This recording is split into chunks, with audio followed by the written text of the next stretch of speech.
นึกภาพตามโดยก็จะสมบูรณ์นี่เพิ่นบอกว่าเจ้าผู้ชูนะคือวันนักเขียนอักษรผู้กันจีนนักเขียนผู้กันจีนคนหนึ่งนะที่จือดังได้บันทึกความหูซึกนะความหูซึกที่มีต่อชีวิตเมื่อผ่านเข้าวัย70 ปีนะซึ่งมีสาระน่าสนใจดังต่อไปนี้นี่สถานฟังเด้ออายุ70 ปีตุลุงถึงนี่เด้อลุง พออายุไก่70 ปีข้าพเจ้าเห็นหูอยู่7 สิ่งนะในชีวิตนี่มี7 ข้อนะลุงเด้อฟังดีๆเด้อ ข้อที่ 1เฮาต้องอยู่ให้รอดว่ะนี่ดวงอาทิตย์ขึ้นแล้วตกอยู่อีก1วันนี่เฮาอยู่วันนะดวงอาทิตย์ขึ้นแล้วตกอยู่1 วันเหลือน้อยลง1 วันเฮาก็เหลือน้อยแถม1 วันน่ะสุขอีก1 วันกำไรได้1 วันนี่อันนี้นะอธิบายเนาะ ข้อที่ 2โยมต้องอยู่ให้มีความสุขตำแหน่งสูงนะต้องข้อ2นะต้องอยู่ให้มีความสุขตำแหน่งสูงบ่ใจว่าจะยังบ่สู่รายได้สูงเด้อเนี่ยตำแหน่งสูงยังบ่สู่ว่ารายได้สูงเด้อบางคนเนี่ยนะสะทา บนมีวีซ่าติดตัวเนี่ยหาเงินได้เหลือปริญญาก่อนสำเตือนนะสะทาเปิ้นมีความสามารถในต้นโตเปิ้นแล้วก็รายได้สูงยังบ่สู่เต่าอายุเฮายืนนี่อายุเฮายืนยังเฮาบ่สู่ความสุขเต่าเฮามีความสุขเพราะว่าบ่มีเพราะความสุขก็คือเงินสดนี่เงินสดนะนอกนั้นก็แค่กระดาษเช็ค ฟังเอาเนาะก็เดี๋ยวมันมีที่สะดุดใจอยู่มีความสุขมีความหูสูงก็ดีมีอายุยืนก็ดีแล้วก็เฮายังมีความสุขแต่เฮามีเงินคำกำแก้วนะมีเงินมีทองเนี่ยมันสบายสะดาญาโยมอย่างเงินเบยังชีไม่หลวงเนี่ยไว้ซื้อยุกซื้อยาทำบุญเนี่ยก็ได้ดูมาอุ่นใจกับขอกะลูกะเต่าค้อมจะหือเฮากะเนาะก็เก็บเงินไว้ดีๆเนาะสะดาเด้อกินพองตาลพองอันน่ะนะปิ้นแปลงหนทางเฮาไปสู่ภพหน้าข้อที่ 3เนาะเพิ่นว่าจะหือต้องเป็นของเฮาเองหมายถึงปัจจัยของคนอื่นหรือว่ายืมของคนอื่นมาหรือว่ายืมของคนอื่นมาจ่ายนะตำแหน่งเป็นของโจข่าวเกียรติยศเดียวก็ผ่านไปสุขภาพที่เจ้าอ่านเนิดที่เป็นของเฮานั่นนี่ซะท่าเปิ้นเน้นเนี่ยนะจุดที่สุขภาพร่างกายเฮาเนี่ยซะท่าเจอก็คุณลำคุณรวยเปิ้นตุกกับร่างกายก็มีนะเพราะว่าชีวิตที่ไม่สมบูรณ์มีเงินมีคำแต่เอาซะท่าแต่ว่าสมบูรณ์โดยว่าโรคภัยไข้เจ็บมาบีบเบี้ยนมันโรคภัยโรคมันกำไผกำมันเนาะอย่างที่เปิ้นว่าน่ะเปิ้นว่าเปิ้นว่าอันขี่ล้อเข็นไม้เนาะนางล้อเข็นลูกเต่าลูบล้ามตามตัวมานะเอานานมานี่ก่อนบ่ทุนนานหมดอกแดงปึงๆนี่เนาะแข็งแรงเอาอันพ่อจะซื้ออันกำลังนานนะเอาไปให้หลานป่ะแล้วนานมานั่งล้อเข็นนี่นะเต้าชีวิตจนตายเฮาจะเอาร้อยเนาะก็เมาลูกเนาะ เนี่ยสนะสุขภาพนี่สำคัญนะดูแลร่างกายดีๆนะลงเด้อดูแลสังขารดีๆนะกินยุกกินยาไปนะแล้วก็จะไปโหมงานนักจะไปเยการนักนะกันเอี่ยมหักหลังมันจังกองเลยเพิ่นว่าได้ การงานนี่นะสถาการเฮาเอามันว่านะมาดึงเยที่แตกตื่นมื้นตาก็ดึงเยการน่ะเด้อนะไม่ใช่ว่าเจ้าบ้านจะตุกอย่างเดียวเจ้าวัดก็เหมือนกันอย่างตัวลุงเนี่ยก็เดี๋ยวก่อนอันเห็นอันนี้มันจะเห็นนะมันยังเห็นอยู่ไม่กว่าด้วยนะมันยังมาเปิงอย่าลงมันพิสตายเอามันกวาดถึงวันนะมันเห็นเว้ย มันเห็นเว้ยเหมือนกันนะเขาก็มีอันเปิ้นกบขึ้นวัดขึ้นว่ามาไปไหวพระธาตุเนาะก็จุยกันปฏิบัติปัดโปกวาดผิวไปเนี่ยสุขภาพสำคัญนะโยมเนอะนะดูแลสุขภาพดีๆถึงแม้ว่าเฮามีเงินมีคำเกี่ยวกับตามอันนั้นเป็นสิ่งประกอบนะ มีเงินมีคำบางคนเนี่ยปุตโตเอาบ่าวแหงเขาตุ๊บนะเอาบ่าวแหงเขาตุ๊บก่อนนี่กินเลิกดงกินเลิกหยังเป็นคุดน้ำบ่อครับจากคุดน้ำบ่อแต่กินสูงกับปุ่นปลายตานหมด อันเนี้ยสดาญาโยมขอสุขภาพพอดีเด้อเนอะสมบูรณ์แข็งแรงหนาแดงแสงบาดเจ็บไข้ได้พยานยังเปิ้นเจ็บได้เจ็บเนี่ยหลวงพ่อเปิ้นว่านะหลวงพ่อนี่อายุเป็น20 ปีแล้วเปิ้นเมยนะหลวงพ่อวัดพระธาตุดอยน้อยนะเปิ้นก็กินยุกกินยาหยังแต่วามเก่าเปิ้นก็ไปเสกร่างกายปิ้นเตออ่ะเนาะไปสีผัดบ่ตกลงซ้ำให้ได้ไปในเจ้าเตออย่างลึกลุ้นแล้วเนี่ย เอาต่อไปเอาข้อที่4แล้วเนาะเดี๋ยวมันจะเต้นจบนะ7ข้อกันเนาะข้อที่4นี่ก็บ่เหมือนกันเนอะยอมเหมือนกันยอมบ่เหมือนกันไม่เหมือนกันย่อมไม่เหมือนกันเนี่ยเป็นปริศนานี่ความหักตีพ่อแม่กับลูกบ่มีขีดจำกัดเนอะนี่พ่อแม่นี่เป็นห่วงลูกเต่าเหล่าล้านเหลนนะแต่ว่าความรักความหักของลูกมีต่อพ่อต่อแม่มีขีดจำกัดเนอะมีขีดจำกัดเนอะลูกป่วยพ่อแม่ไปเยี่ยมไปมีพ่อแม่กลุ่มอกกลุ่มใจนะมันจะหายมันได้ยังไปเอาไปหงยุกหงยาแต่เวลาว่าพ่อแม่ป่วยเนี่ยลูกนะแค่ว่าลูกเนี่ยมาเยี่ยมมาถามถ่ายหาตาเนาะนะแล้วก็พ่อแม่ก็พอใจนะแล้วก็ลูกใจเงินของพ่อของแม่นะใจเงินของพ่อของแม่สมเหตุสมผลแต่ว่าพ่อแม่จะใจเงินของลูกต้องมีเหตุมีผลนะเสือเท่าสมมาอันนี้พอยืมของเขาไปเถอะเนี่ยถึงว่ายืมกูกรรมดอกตัวปิ้นนี่เปิ้นเต่าตายเนาะขั้นมีปอมีเมย์ไม่ใช่ได้เกิดมากปอเอ้ยเดี๋ยวมีหยังอันจะซื้อหยังเนี่ยเอาตั้งเขาก็ไม่เนี่ยมีธนาคารบุญหาปั้นแล้วนะน่ะเนาะอีบอจะเอาหยังก็ซื้อเปิ้นเนาะสถาเปิ้นเฮาใจหนีเนาะใจหนีเก่านะนี่ปอนี่แม่เนี่ยปอแม่จะใจลูกนะจะใจเงินลูกต้องมีเหตุผลว่ะบ้านแม่ก็คือบ้านของลูกนี่เฮินหลวงโยมเนาะการว่าลูกเต่าเหล่าล้านเลนมานี่ได้กินหมดกันมาเฮินหลวงแล้วนะไปปอเปลุงเฮินไปตุยนี่นาทีเขาจะมาเฮินหลวงเหมือนกันเนาะ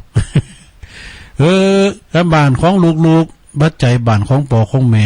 บัดใจบ้านของปอกับแม่สกรรมบ่เหมือนกันเนี่ยมันเหมือนกันแต่มันบ่เหมือนกันก็คือว่ามันบ่เหมือนกันพ่อแม่ที่เข้าใจนะก็จะถือว่าความกตัญญูกตเวทีของลูกๆเป็นจิตอาสาและความสุขนะบ่หวังการตอบแทนหากหวังการตอบแทนนั่นก็คือหาตุกใส่ตูนี่นะสถาข้อที่4นี่เน็ตเนอะพ่อแม่นี่หาเงินหาคำปิ้นเฮิรนโลงดูเวลาลูกเจ็บปิ้นยินอุ่นก็ไปยื้อไปใจปิ้นหงลูกเต่าลูกต่างหกต่างเจ็ดได้ปล่อยแม่เล่งหมดนะเอาตกได้ดิบได้ดีแหละจังเตก็ลืมปอลืมแม่ลูกต่าง7ต่าง8นะจะมาผอมากอยปล่อยแม่ก็มากาเล่งปอเล่งแม่กลุ่มกันเนาะมีเพียงบ้างคุณนะโยมนะอันนี้ฟังได้นะครับเนี่ยเนาะสมมุตินะครับขี้เขาอยู่มาผอมมาเสื้อเท้าปอเนี่ยก็เนี่ยห้ามจะอยู่คนเดียวรู้ มันเก่งกันดูอันนี้หมายความว่าคอนมีเหตุในหลวงเนี่ยคอนมีเหตุมีเขาของเงินคำสัมปติมีไฮนาปาตั้งไปฟังไปปั้นเขาเตอลงนะไปฟังไปปั้นไปฟังถอดคิวถอดง่าด้วยนะลงไปปั้นเขาแล้วบทเขาถอดธนาคารนะโอ้ทุกคนเถ่าเวไปเวมาแล้วเวไปเวมาแล้วเนาะเอาข้อหาเลยเนาะเดี๋ยวมันต่ำเต้นเดียว อย่าคาดหวังว่าภัยยามเมื่อเขาเจ็บป่วยไข้จะคาดหวังเนอะลงเนอะเวลายามเจ็บป่วยไข้อย่าคาดหวังภัยแม่แต่ลูกนะบ่มีเป็นว่าบ่มีลูกกตัญญูหน้าเตงคนป่วยหรือเลื่อนลังลอกว่าเนาะ อีแม่เจ็บปิ้นยินอุ่นมาปิ้น70,000ปุ่นน่ะนอนอยู่ติดเต้งหั่นน่ะแล้วมีไผมาอุ้มลูกปุกนอนพองนะแม่เขาปิ้นหยังก็มาพอกันเตอก็มาเนาะกินยาไอ้กาพาราก็ไม่ได้ดูเนี่ยกินได้ดูเนี่ยเตอก็แม่เปิ้นเจ็บปิ้นยินอุ่นก็เอาเขาเอาแก้มือก็เอามินี่เนอกินแฮะนาทีก็เอาปอนนะกันเนาะโอ้แม่เอ้ยแม่เจ็บที่ไหนพองเดี๋ยวก่อนเนอเดี๋ยวแม่ขยากกินยังแม่จะแฮมมาหือกินเนี่ยโอ้ยแม่ก็ดูมาขยากกินจ้อพักปังลำเลยก็จอมพวกนี้เนาะแม่เจ็บไหนพองแต่บีบตะหนวดตะก้านหือก็ว่าไปหรอเนาะจะไปถามปอดเจ้ากันเนอถามหมดถามหมอแม่ไปเตือนกับพี่ขี่กันได้อยากให้มากินก้าอยากไม่มีอันแอบอันแฝงจ้าไม่เยิงจ้าไอ้น่ะมันเกิดปนออันนี้ก็มันเจอกับคนที่เจอนะไม่เชื่ออย่าลบหลู่กันเวลามันหายเนี่ยหายอย่างปิดทิ้งนะซะดาตุลุงเคยปะแล้วมันก่อนตุลุงไปนอนเลี้ยงควายน่ะกะเจ็บต้องนะปุถโอ้อย่าเปิ้นบิดปกเขาไปเล่งไปดูแล้วปุถโถไปเล่งไปดูปันวานโอ้แต่เอาหมอน้อยนี่ไปเล่งจ้างบุรุษก็เฮาทั้งกายเล่งควายผีทำมาเล่งจ้างโอ้ก็ไปเล่งขึ้นหายหมดเนี่ยซะนะไม่เชื่ออย่าลบหลู่นะพอที่หาเนี่ยอย่าหวังขาดหวังเนอะว่าลูกๆเนี่ยมันจะมาพอค่อยดูแลเฮาเวลาเจ็บปิ้นยินอุ่นนะในธรรมบนนึงว่าดูซะนะลูกคุณใดมาพอค่อยดูแลในขณะเจ็บปิ้นยินอุ่นมาถอกขี่ถอกเยี่ยวอุ้มลูกปุกนอนเจ็ดเนื้อเจ็ดโตป่อนข้าวป่อนน้ำนี่นะ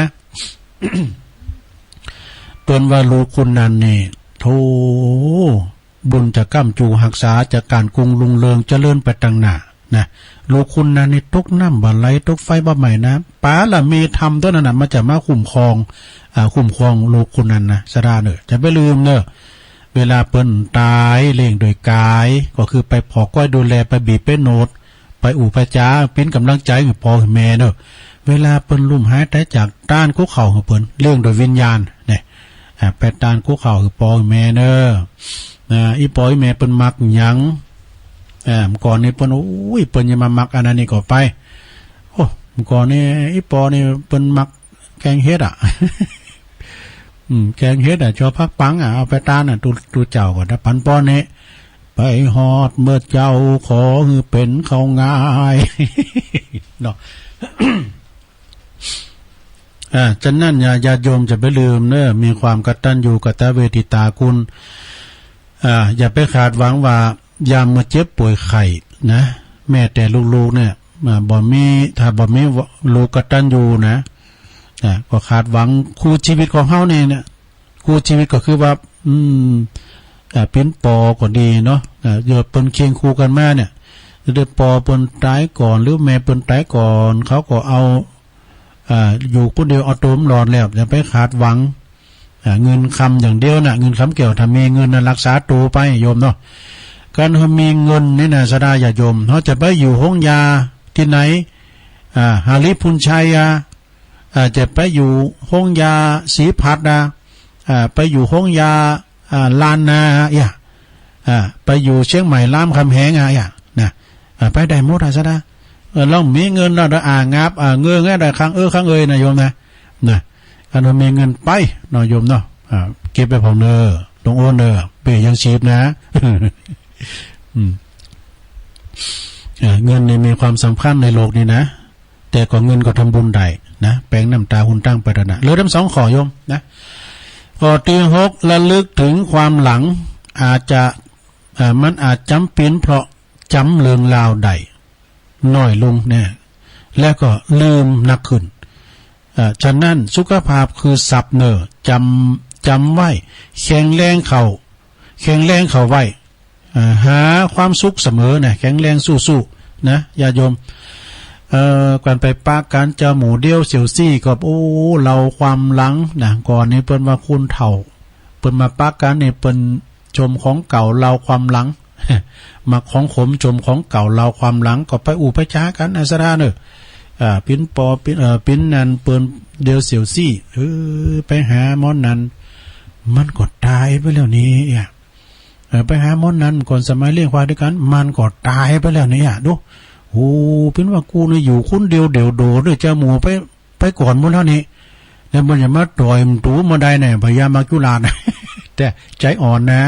เขาวัดเขาว่าเนี่ยลงเนอะเขาวัดเขาว่าอาบน้ำฟังธรรมไปกูมันเนอะความตายมันมีเหมือนกันหมดนะเปิ้นว่าข้อที่7นี่น่าสนใจ เอาข้อที่6ก่อนเนาะระลึกถึงความหลังคือสุขภาพเนี่ย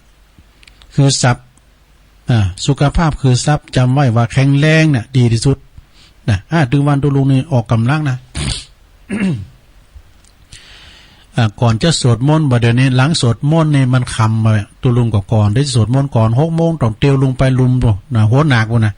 แล้วก็เตียวขึ้นมาปุถุลิ้นห้อยเนอะปุถุมันมีอยู่256 สี่นะ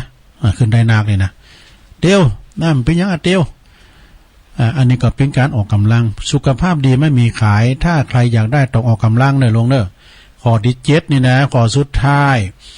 เปิ้นว่าอย่าไปกลัวกับความตายเลยเกิดแก่เจ็บตายเป็นเรื่องของธรรมชาตินี่แต่กันเนาะลงเนาะทุกคนเท่าเทียมกันหมดไม่ต้องไม่มีความพร้อมด้านจิตใจนะมีความพร้อมต้องมีความพร้อมด้านจิตใจพอยมพบาลเรียกก็พร้อมที่จะไปได้เลยแน่ดูโอ้คำคมได้เลยนะต้องไม่มีอาการอาลัยอาวรณ์นี่ข้อที่7นี่นะเขาทาเฮ้ย จะไปกูมันลงเนออันความตายนี่นะมันมีเหมือนกันหมดแต่ว่ามักจุลาดมันมาถึงเตอเฮาก็ทำดีไว้นะทำดีไว้7 ข้อนี่นะสดาญาโยมพยายามมักจุลาดก่อนในคนเฒ่าเราฟังกำเนาะจังเตเปิ้นฟังสิ่งมีคนเฒ่าคนนึงเป็นตุ๊กตาอยากจุนนะคนเราพอใจคนนี้นะกำเบิ่งหม้อขอกินกับพี่น้องเจ้าบ้านถึงวันลังคับก็ได้กินลังคับก็บ่ได้กินอย่างอี้เป็นประจำมีความเบื่อหน่ายตัวเก่าจำเตือนในห้องพยายามมักจุลาดอันว่าความตายในวัน1 2 เตือ3 เตือก็บ่ฮู้ว่าพยายามมักจุลาดมันไปอยู่ที่ไหนนะก็มันมาเอาสักเตือเนี่ยกายตัวเก่าใครตายวะนะมีอยู่หันวันนึงเพิ่นก็ซากไม่เต้าไปกำเบิ่งหม้อขอกินจะไปขอกับพี่น้องเจ้าบ้านก็ซากไม่เต้าไปเอาไม้เต้าไปลุ้มใส่ขุมมาหนึ่งโอ้อันนี้มันคุ้มเนี่ยไปควัดควายบอกพี่ว่าคุ้มค่ำลงเนาะก็เป็นนิทานนะโอ้คุณเฒ่าตุ๊กตานั่นก็ดีอกดีใจหลงกดควยเอาคำมานี่เอาไปขายเป็นคุณหมังคุณมีดูเป็นคุณลำรวยแปลงหอแปลงเฮิรนมีขาดใจบริวารมก่อนนี่ปุถุยเป็นตุ๊กตาไผ่ดื่มมะไก่นะก็มีเงินมีคำแล้วมาแล้วน่าสลอนมาแล้วเอาละอ่อนเอาลูกเอาเต่ามาเนี่ยอันนี้ก็ลูกอีกข้ามลูกพ่อเจ้านะกะดูลูกหลานพ่อเจ้านะเนี่ยมาเสนอเนี่ยเวลามีเนี่ยมีเก่าป่า10 ป่า แต่เวลามีเงินในบริเก่าป่า10 ป่าให้หน้าให้ตา คุณถาตุ๊กตานี่ก็เดี๋ยวนี้เขาก็มีอันใดก็มีหมดแล้วแต่ว่าขึ้นโกตายได้หมดมันก่อนนี่ไข่ตายตุกนี่ไข่ตายเดี๋ยวนี้มีกูสิ่งกูอย่างขึ้นโกตายได้เยอะจะได้ที่จะหลบเหล่งนี้ความตายได้นะจะถามไผก็ตอบบ่ได้มีอยู่หันวันนึงไปถามจับใส่พยามมาจุลาดอันว่าความตายบ่เดีย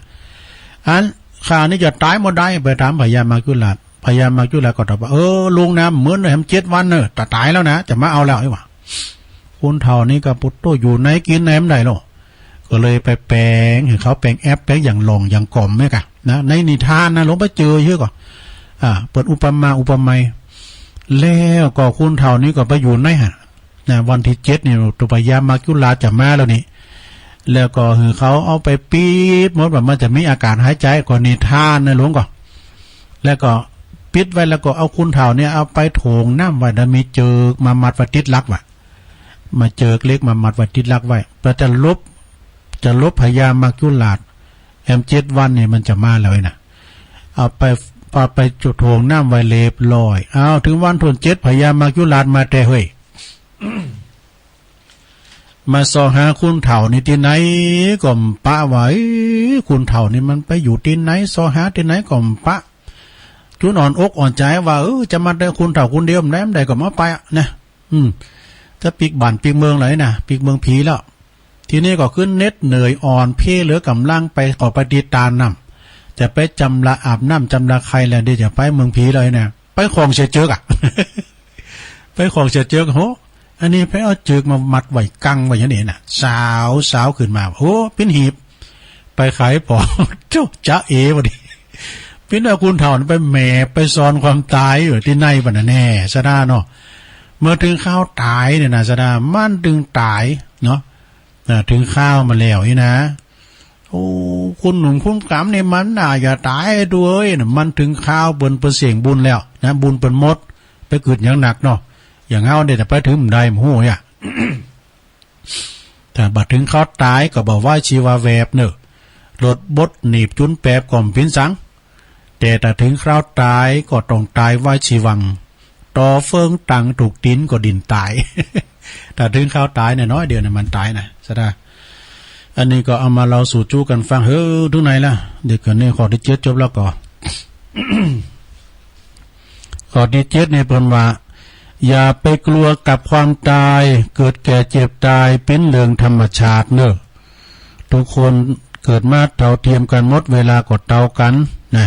ตายแล้วก็หูเป้งเดียวกันหมดไปไหนไปสุสานปัจจ้าไปนอนหูเป้งเดียวกันหมดยามมือห้อมตายนี่แบ่งจั่นวรรณากันอันนี้คุณรวยอันนี้คุณตุกนี่แน่เนาะมีเป็นเจ้าคุณมุ่นนายอันนี้เป็นคุณอย่างไรอนาถาแต่เมื่อถึงกองฟ้อนเนี่ยไปนอนทีเดียวกันหมดนะบ้านหลังสุดท้ายเนาะสถานเนาะไม่ยังติดไปซักอย่างสมบัติเราเปียกหินเนี่ยเอาไปตัวมันได้นะของเงินทองสมบัติพระสถานตกเป็นของสาธานหมดเป็นของลูกของหลานสืบเต้นต่อไปเอาจะได้ยังไปก็คือขาวกับดำนะบาปกับบุญต่ออันเนอร์เนาะที่จะไปด้วยนะอย่ากลัวความตายอย่ากลัวกับความตายเกิดแก่เจ็บตายเป็นเรื่องของธรรมชาติทุกคนนั้นเท่าเทียมกันนะไม่ต้องมีความพร้อมด้านจิตใจนี่พอยมบาลมาเรียกก็พร้อมใจที่จะไปทันที ไปได้เลยนี่ไม่ต้องอาวรณ์อะไรสักอย่างเลยนี่เวลาตายไปลูกก่อมไปโดยเฮาเมก่อมไปโดยเฮานะไปถึงสุสานป่าจ้าก็เดก็ยืนไว้อะไรเนอะก็เดก็จิอ่านประวัติให้หน่อยเนาะ ใครไก่หันคุณดีไก่หูคุณดีหน่อยลงนะปฏิปะเฮวได้ไปอ่านประวัติคุณดีบ่ได้มาอ่าน แต่เป็นคุณดีเท่านั้นน่ะนะอย่างว่าสมัยแต่ก่อนเนี่ยมาเป็นคนมันก็บาดดีบาดจุดนี้ถึงว่านี่มันไปขี้ลักขี้จกขี้ลักเล็กขโมยน้อยกันไปในวัดก็ไปลักข้าวแห้งตัวลุง เอามาขายมันดึงมีไฟวายอ่ะนะแต่เป็นคุณดีมดนะสดาไปฟังเราเพิ่นอ่านประวัติน่ะดีมด มันไปป้นไปจี้ไปด่าป้อตีแม่มดบดีเซ็งขี้ไอ้หมดนี่ นี่นะแผ่นดินจะสูงมาจัดนักไอ้น่ะมันมีแหละเพิ่นนึกว่าดีมดสดาเนาะครบ7ข้อเนยโยมเนยามลำบากมากอุปสรรคนะยามลำบากมากอุปสรรคต้องตั้งหลักให้มั่นคงยามได้ดีมียศสูงส่งต้องรู้ปลงปลดปล่อยวางนี่จบสดาญาโยม ฉะนั้นอย่าท้อเวลาผ่านไปเงื่อนไขเปลี่ยนสถานการณ์ก็มักจะแปรผันแปรไปอาจจะดีขึ้นก็ต้องนะอาจจะดีขึ้นก็ได้นะเฮาก็บ่จำเป็นที่จะต้องรวยบ่จำเป็นต้องมีเงินมากมายแต่เฮาอาจจะรวยความสุขคือสุขภาพแข็งแรงก็ว่าได้นี่สุขภาพสำคัญในโลกนะอันนี้จบได้อีกเนาะสดาเนาะความจริงมันก็ยาวแต่ว่ามันก็แล้วขอบคุณที่เพิ่นส่งมาเป็นตัวฝรั่งตัวลุงก็ใส่นุ่มใส่เนยไปเอกะ มันเป็นแนวทางเนาะเป็นตัวฝรั่งว่ามันเป็นหัวเป็นไผนะที่เพิ่นจดมาเนี่ยเนาะผูกก็ก้อยสรรหาแท้ใหม่ในโรงเด้อผูกสรรหาแท้ใหม่มีตัวจอยมี3ซองที่เพิ่นมารวมทำบุญนะแล้วก็ผูกในประกาศข่าวสารงานบุญมีหลายนะโยมเด้อข่าวสารงานบุญก็จะมีหนักขึ้นมาเนาะเพราะว่าเปิ้นเข้ากำตีหันตีนี่ตัดไว้ลูกได้เม็ดนี่มีหลายตีนะโยมนะปีนี้นะ แล้วก็วางศิลาฤกษ์ยกยอดชัดกาเนี่ยนะโอ้ยหลายเขากำกาเนี่ยนะเป็นกิจกรรมที่เราจะต้องการเขากำปะเฮวในดูต่างในลงเนี่ย เขากำปะเฮวนี่มันดูต่างหำเนาะดูต่างหำเขาไปติดตายนิยมนะเขาดูต่างหำว่าคุณเฮาจะลำรวยเป็นใดเป็นฝ่าก็ตามก็มาตึกตีเหนียเด้อเห็นนะเกิดแก่เจ็บตายเขาดูต่างหำไปจะต้านโกเขาจูตีนี่นะปุตู้เปิ้นถึงได้กินหมดเลยนะเฮากินข้าวในป่าเฮวก่อนลำมันจะมีใครมากินตัวได้ แต่กินข้าวลำนะกินข้าวปลาจ้าเนี่ยสระลองมาลองปัญจข้าวกำเนี่ยป่าเฮวเนี่ย1-6 ธันวาเนี่ยเตียนป่าเฮวสิริเนี่ยนะสิริมังคลาจารย์เนาะก็ไปกินแป้ตาลกันเนอะย่ำเช้าก็ไปซ่าข้าวกำนะไปจะไปนอนตัวก็ไปได้ ไปจะไปนอนป่าเฮวก็ไปได้นะเปิ้นเรียกว่าไปปรุงสังขารไปเพื่อเป็นการมรณสตินึกถึงความตายอาจจะมาหาตนเอามาคืดเผาในญาติพี่น้องเฮาเจ้าหมู่เจ้าฟูงเฮาปู่ลุงเอาเปิ้นไปเผาผีจีกระดูกหันจัดหลายนะสระเนาะญาติของเฮาเนี่ยที่ตายไปน่ะนักแล้วญาติยังกันเนาะปู่ย่าตาโทษเนี่ยคนเฮาเป็นแน่จะได้เนาะตายเกิดก็มาเป็นสังขายาตกันเนี่ยนะเปิ้นยังว่าตัวซัมเตอร์ปิ้นมาปู้มก่อนไม่ยิ่งก่อนเปิ้นจะเตะโลกเปิ้นโกว่าอาจจะปิ้นเคยญาติปิ้นปอปิ้นเมเฮาเกิดมาเป็นสัตตลิสารก็ได้นะเนาะ เป็นบรรยากาศสะด้านตุลงอู่ไปก็เสียงแห่ไปดิ๊กๆเนาะเดี๋ยวจะอ้อมเสียงพวกเจ้าก็ว่ากันได้ดีทำกรรม เจ้าในใจเสียงหนักไปหน่อย เพิ่นก็มาปูจากันหลายเนี่ยเจ้าโอ้ยเพิ่นมาทำบุญกันหลายโมนทั่วการเพิ่นมาทำบุญกันหลายน่ะซ้ำขืนที่ๆเลยหลงเอาไปกล่าวเคืองน้ำมันโมนที่ๆนะจุดปมเต้นแล้ววะตอนนี้จะเปิดสายสดาญาโยมชั่วโมงสุดท้ายใครจะโทรมาก็โทรมาเด้อ089-955-6506 เสียงแหบไปหน่อยพี่ยังพวกก็ดีละเนาะพวกนี้ก็จะเสาะเก็ตทำกาขอบคุณดังแม่จันเลินไสโยมสุมาลีใจตาแม่เดินเพนเขาเนี่ยเปิ้นจังสูงมานะก็ประกาศทำกรรมเนอะสถานเนอะไอยงยุทธยุทธนะหรือว่าจอมยุทธ2 แผ่นดินเนี่ยเปิ้นเกมรถตู่ไว้กันนั่นแหละไปจะไปโดยเปิ้นก็ไปในบันลำจ้างพู้นะตำบลตู้ป่าพู้นะไอ้จอมยุทธเนี่ยเปิ้นจะไปวันที่26เนี่ยกะไปส่งถึงบ้านเลยนะญาติโยมพระจะไปก็ไปจองตีนางเด้อได้3 คุณแล้วนะก็เหลือทำ7 คุณมัน10 ตีนางนะโยมนะติดต่อได้เจริญปอน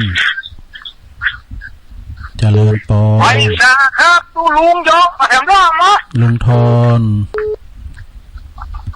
ดอยซิวดอยซิวกับอีเคครับอีเคอันนี้เอาอีเคห้องชลอยเนาะตู้ลุงอาจารย์นี่คนนี่เป็นนักแต่งก้อนเดี๋ยวจ้ะเป็นนักแต่งก้อนเหรอเป็นนักแต่งก้อนเอากันเนอะเจ้าเพลงมีเจ๊คำเดียวเนี่ยเอาคำเตือนตอนเลยครับเนอะครับขึ้นต้นก่อนเนอะแล้วเพลงเจ๊สวัสดีพี่น้องทั้งหลายไม่ว่าผู้หญิงและชายที่ได้มาดูลิเกสวัสดีพี่น้องทั้งหลายไม่ว่าผู้หญิงและชายที่ได้มาดู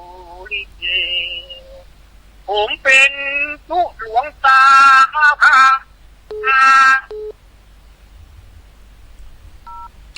งอาตมาไม่เคยกินแต่กินลาบแกงอ่อมกินลาบแกงอ่อมถ้าไม่กินเฮาใส่ดีขมเข้าไปมันก็อร่อยดีตะเลง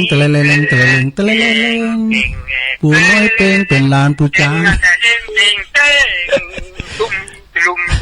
ม จบแล้วจ้า สาธุสาธุ ขอฝากแฟนคำทุกลุงทุกท่านนะ สาธุ ไหว้ตาครับสาธุครับสาธุครับ ปู่น้อยเป่งเป็นหลานปู่จาน เจริญปอนติดแล้ว สาธุทุลุง เจริญปอน สาธุครับ ปีนั้นปึงอ่ะ โอ้ครับผม ปีนั้นมาแล้ว โอ้มันไม่ได้โทรมาอันนี้กาดงานมันกาดมันจะลุกไปท่านมานี่ลืมไปอ่ะแต่พอตุลุงได้หลายวันแล้วนะมันว่าก็มาเต้นเปิ้นพวกนี้เปิ้นจะจัดแต้งตุลุงเปิ้นซับเปลี่ยนกันลูกให้พวกเปิ้นวางอากาศเปลี่ยนกับพ่ออากาศให้ตุลุงได้ไปพวกนั้นตุลุงวางนะได้ใส่น้ำใยนี่บุกน้ำโซ่มันจะไปคิดหนึ่งมุนได้ตุลุงอย่าข่าวว่าตุลุงว่านะที่บดีเพื่อมาอู้ใหญ่ง่ายกะโตก็ตุลุงมันขึ้นอย่างนั้นตุลุงขึ้นก็มาหลวงกับนั้นด้วยก็ไปมีงานว่าช่วยแล้วก็ยืนปากมาได้เขาอีท่วงกับบะโคนน่ะถึงเวลาแน่ประหวดเขาก็หลวงกับนั้นก็จัดการมันนั้นเหมาะขนาดเอาหน้าประหวดมันเคยพูดถึงชาวบ้านเลยอ่ะมันนั่นแหละก็ไอ้กุลมุนนั่นแหละเนาะไอ้กุลมุนเขาเป็นคนอย่างนี้เขาก็รับหูรับตาเนี่ยไปทำมันแล้วช่วยคนมาแล้วไปอย่างนั้นไปว่าแค่กระตาใจไม่ได้มันจะมีเหมือนกันโมรันตุลุงแบบว่าที่ไหนก็แย่เนอะใครฟังคนดีกับไปฟังเปิ้นอ่านประวัติเนาะมันจะดีหมดดีหมดเขาก็ตลังเนี่ย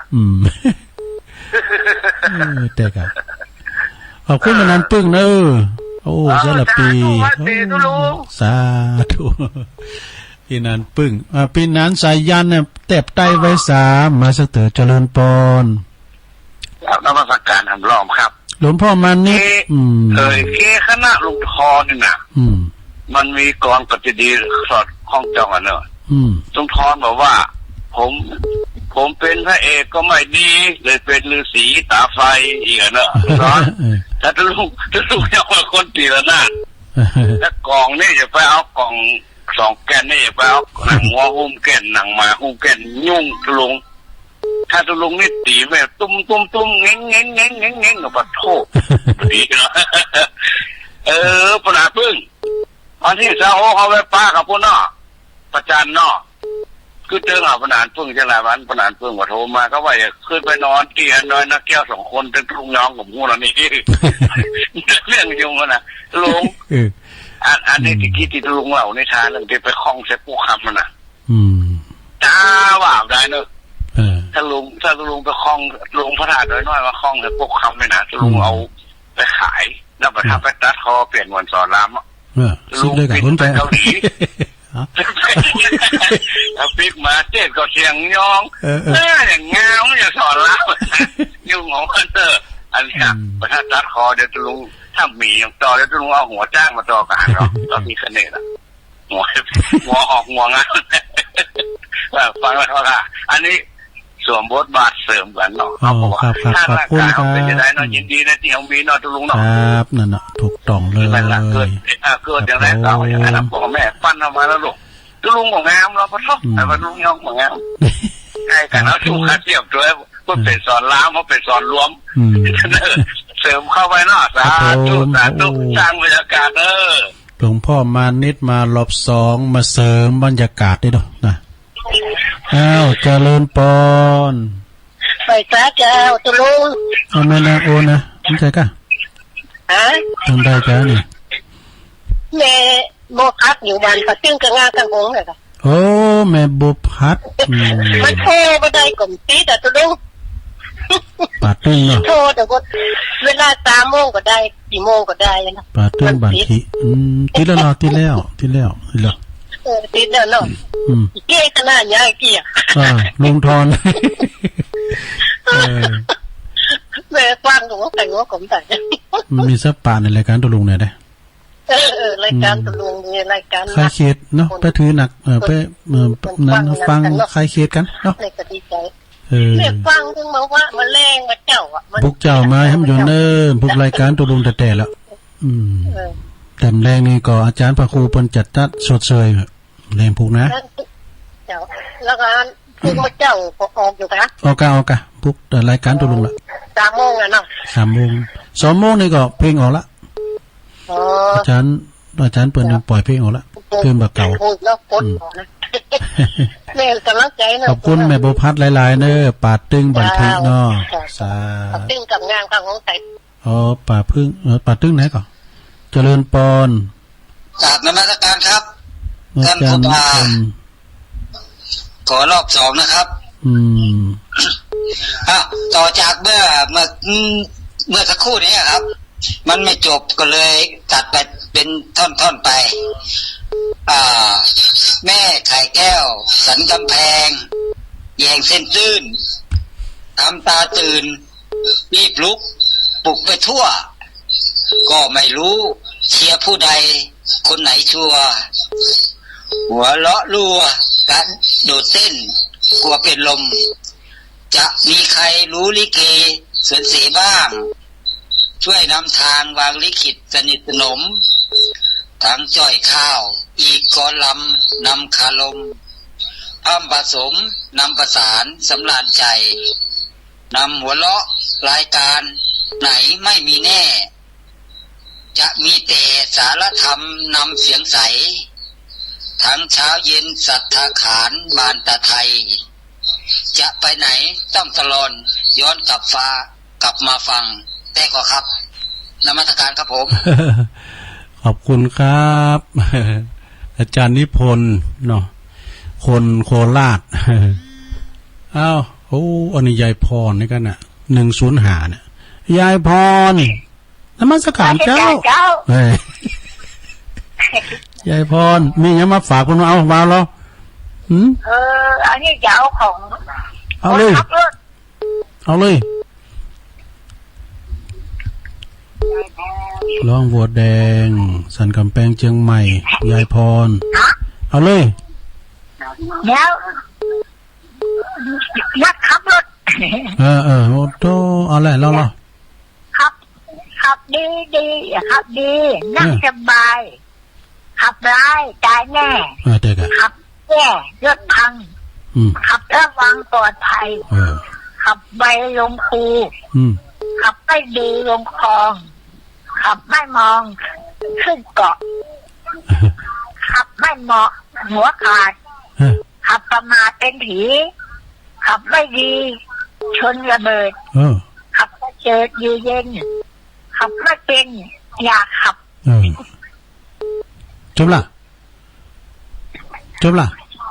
โอ้ขอทานเด้อโอ้ขอเนบดนี่นะขอเนเอาไปเป๋เนี่ยเอาไปแหม่เดี๋ยวจะร้ายนี่ขอทาด้วยเนี่ยยายพ่อนี่แต่งจางได้ใจด้วยแม่ไปจดในวัดนะอย่าอุ่นนานใช่ป่ะมันจะมีเหรอมันจะมีเนาะมันจะมีได้กันกำแพงลงมาแดงแบบเนี่ยวัตถุดิบเป็นมีไก่อ่ะดูก็ดูว่าเป็นแต่งแล้วไงเพื่อไปเตรียมเขาแดงก็มีแดงก็มีไปพอรถไปมาก็มีเมื่อพอมพุกมาเด้อพุกและเจ้านะแดงนี่มีเอาแกงคนเดียวมีละก่อนตุลุงเขาอ่านนี่แต่เวลาเปิ้นนั้นเปิ้นสอบเปิ้นน่ะพอเล็กเปิ้นอ้าวขอบคุณยายพรเด้อยายพรกินข้าวหลายๆเนี่ยมัมกินหลายๆอ้าวตะอีเด้อพุกมาแถมพุกเจ้ามาแถมสาธุยายพรร้องวัวแดงสันกำแพงเชียงใหม่เจริญปอนครับเขาแต่ใต้ไปมาแล้วก็จันต้นนานสายยันสายท่านเจ้านี่แน่นหนาเนาะก็ฟังตลอดก็ฟังเปิ้นโทรก็ผ่อนโดยก็มีสาระหลายอย่างเนาะท่านเจ้าเนาะฟังน้ำฟังธรรมแล้วก็ฟังภูมิปัญญาของอันสภาญาติธรรมโดยก็มีหลายอย่างหลายอันนะครับก็ได้ปฏิหลายอย่างตัวเนาะได้อรรถรสหลายอันท่านเจ้าฟังธรรมก็ดีครับนะธรรมคำสอนท่านเจ้าได้ก้อนไกลไปโคนไปคว้ามาก็มีสาระอัตธรรมดีครับมรณะสติคำสอนคำข่าวก่อนอุทาหรณ์สอนใจได้กูอย่างท่านพระคุณเจ้าดีครับนำมาเป็นนั้นคติเตือนใจท่านพระคุณเจ้าเนาะเดี๋ยวขอไหว้ตาบารมีท่านเจ้าเจ้าเนอที่ได้อุตสาหะ โดยขันติธรรมไปโค่นคว้าก้อนไกลออกมาที่บางอย่างก็สติปัญญาเอาไปถึงท่านเจ้าได้ปะอันใดดีได้งามก็นำมาสอนมาฝากขอแต่ใจบารมีธรรมท่านเจ้านะครับไป ขอบคุณเนอปนนั้นสายยันเนอสารปียางเนิงโอ้เปิ้นฟังก็ดีใจเปิ้นโทรเขายากว่าเปิ้นว่า ขอบคุณปนนั้นเนอสายยันสารปียางเนิงเจริญปอนภาษาสวัสดีทุลุงจอมอยู่นะไม่ใช่กะได้ทางใดแล้วโอ้โหปูคาเนื้อกับมึนนะแกเหมือนกันเนอลืมหมดแล้วเนาะลืมกันปอคอนอฟังอยู่เนอปูคาเนื้อครับผมฟังเนอเดียโอ้พวกเจ้าก็มาอยู่เนอฟังครับเนอครับผมที่เปิ้นอยู่ลังไม่ก็มีเด้อสถานเด้อที่เปิ้นโทรมานะเป็นนานนั่นเป็นนานสันหิมเป่งเนี่ยเปิ้นจะมาโทรมาติ๊กๆแล้วเปิ้นโทรมาหลังไม่สันหิมเป่งเป็นนานนะแล้วก็ปูนเป็นนานที่อยู่ตั้งบ้านของตุปีวิวปูจ๋าเปิ้นก็จังโทรมาแล้วก็ตั้งปนนั้นปุดคอรอสุวรรณวิหารแม่น้อยจุ่มแก้วฟังก็อยู่ก่อ แม่น้อยเขาในปีนั้นตั้งปีนั้นซักเขาบุญนะราชศักดิ์แล้วก็ปีนานจรนี่ก็สมจันทร์นะ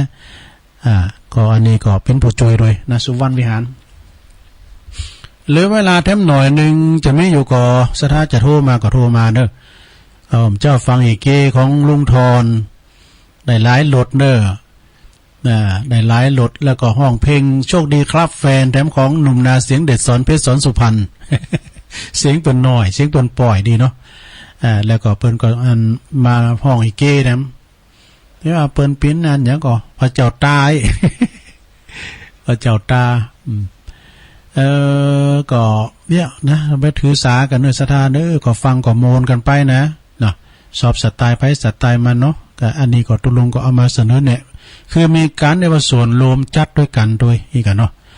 มันจะเข้าใจเป็นอื่นเนอสถานเนอก็ฟังโดยกันก็มีความกลมเกลียวสามัคคีกันไปถ้าว่ามีการมีงานต่างใดตุลุงก็ประกาศเหยกะข่าวสารงานบุญที่หันพ้องที่นี่พ้องก็แล้วแต่ไผแต่มันเนาะกันออกในคืนตุลุงในเปิ้นหูจักโมดสนาแพร่เมืองฝางว่าเจริญปอนเจ้ากราบอาสาตุลุงแม่บุญพินบ่เจ้าแม่รับฟังตุลุงอยู่เนอโอ้วันนี้สายมันขาดตอนแม่บุญพินโทรมาแล้วเจ้าโรงพยาบาลที่แรกนะเจ้าดีกันกำลังใจตุลุงเนอช่วงนี้ใครเป็นวัดมันได้เป็นจังหวัดนะครับกินยามันรักษาโต๊ะเก่าเนอเจ้ากินยาดีขึ้นแล้วเจ้าวันนี้มีใครมีเหมยมีแต่วัดนั่นมันจะมันเป็นไปดูขอบคุณเนอสาธุแม่บุญพินสะพานบุญเนอสะพานบุญจาก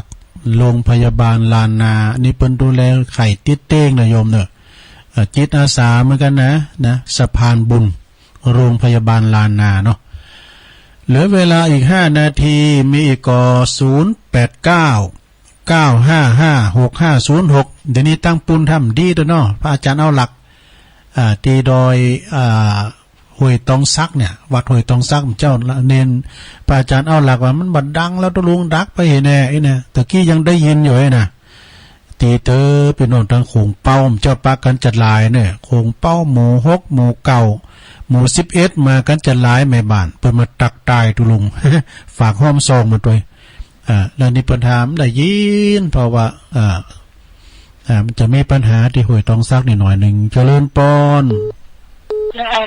ไฟสาเจ้าท่านต้องเป็นท่านลุงยองแม่อยู่ไหนแ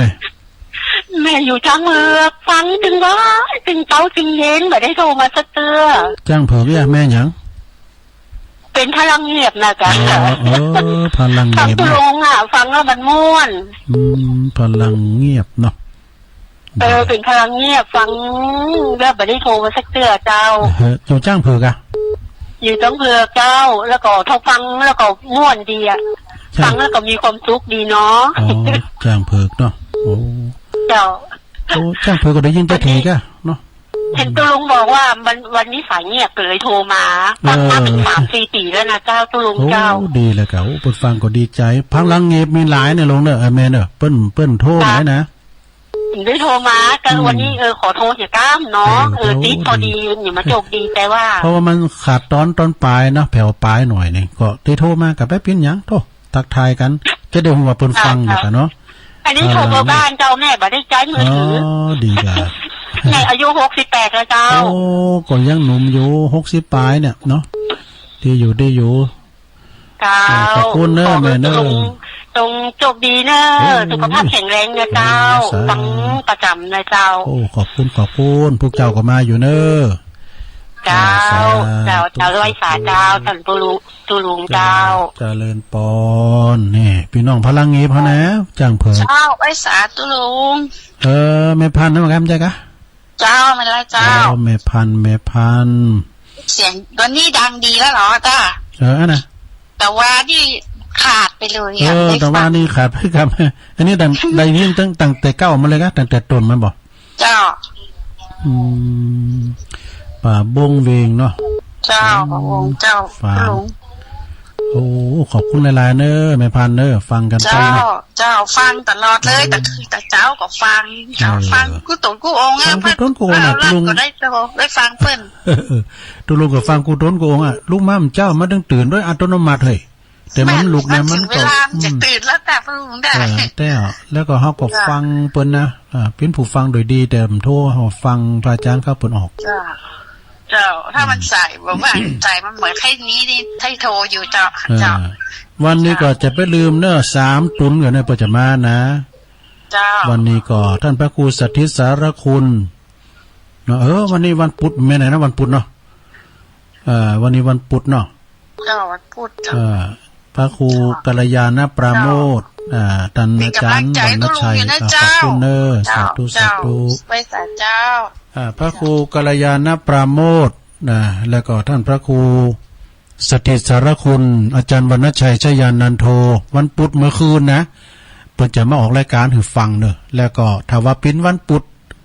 แลกของเดินนี่ก็เราจะได้ฟังรวมกันหลายอยู่เนาะแต่วันนี้ก็ฟังครูบาอาจารย์โอ้ยวันนี้ซ้ำหลากหลายเนอะภูมิปัญญามาโซกันกำแล้วเนอะนะภูมิปัญญาปริญญาดึงหมดปริญญาดึงหมดจบปริญญาหมดนะตุลุงก็จบเหมือนกันปริญญาบุญลังควายสมควรเวลา